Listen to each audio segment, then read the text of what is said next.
I've never had nightmares like this before. I'm not a fan of horror, I'm not depressed, I haven't even been under any special strain lately. I'm just a good person, and I've always had good, normal dreams. You need to understand that what happened to me wasn't something natural. God didn't put that thing inside of my head.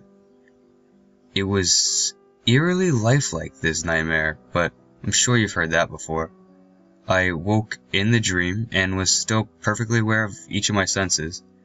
When I sat up, I felt the air shifting against my face. I could have counted the creases in the duvet as it crumpled to accommodate for my movements. There was something nagging, an uncanny feeling of dread, which I just pushed to the back of my mind, something that I was trying to ignore. An elephant in the room. I knew it was there right from the start, but it took me a moment to accept it, to acknowledge the frantic rattling and dull, hollow thuds that were sounding in the room's furthest corner, just out of sight. It was a moment before I turned my head to see. I still wish I could take that back. I could tell you that it was something like a spider, but that would be wrong. Structurally, perhaps, it was similar, but in its essence, it could not have been more different. It was a mistake, a glitch of nature. It consisted entirely of legs, a twitching, writhing mass of them, all joined together where the pelvis should have been. They were thin, fleshy, and pale white, and as much as I tried to ignore it, there was something awfully human-like about them.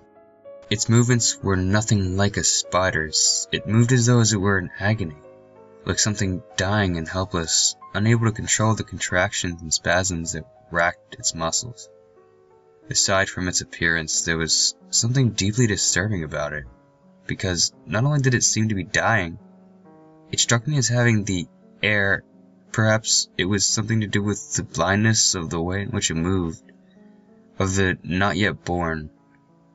It reminded me more than anything else of those rare cases of conjoined twins, where the children are fused together at the skull, sharing a single brain, except one baby is already dead or dying by the time it leaves the womb. Or else, it reminded me of the children that are born with the hearts outside their chest, or half their bodies gone, like they were never meant to be alive. It was like that, as though the thing had been born dying, and knowing that, was trying to escape from itself, from the death assigned to it by the failures of its own wretched body. It was only a reflection. Truly, I was alone in the room, and the creature was nothing more than an image in the glass of a mirror that stood in the corner.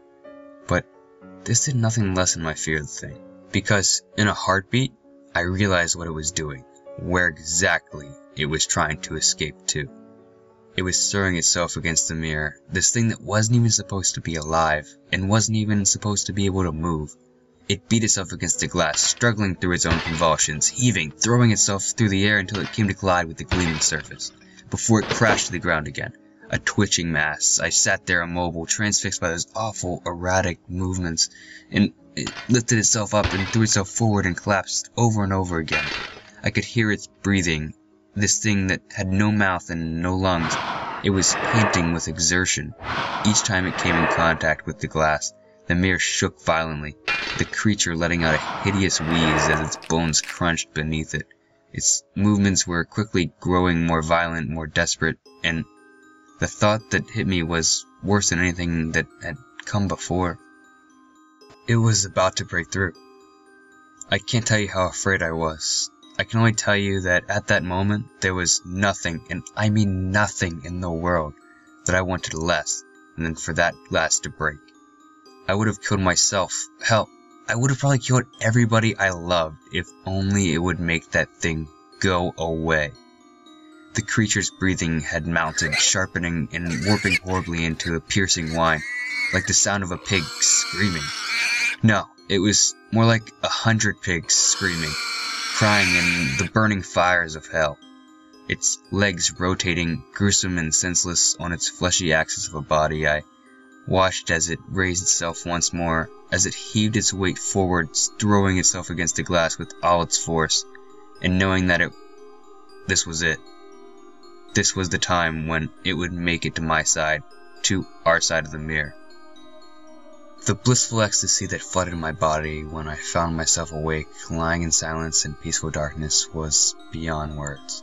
The screaming was gone, the relentless rattling had ceased. To know that I was safe, that I would never see that thing find its way into our side of the mirror, was something that surely can only be appreciated by those who have suffered nightmares like mine. I waited for some time in silence, unmoving, savoring the knowledge that I was safe.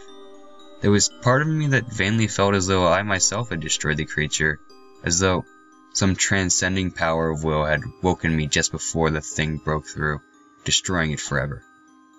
When I finally sat up, I found myself smiling, right until my eyes landed on that mirror.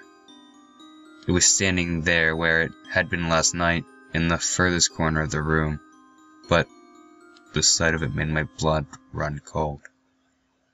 The frame stood empty.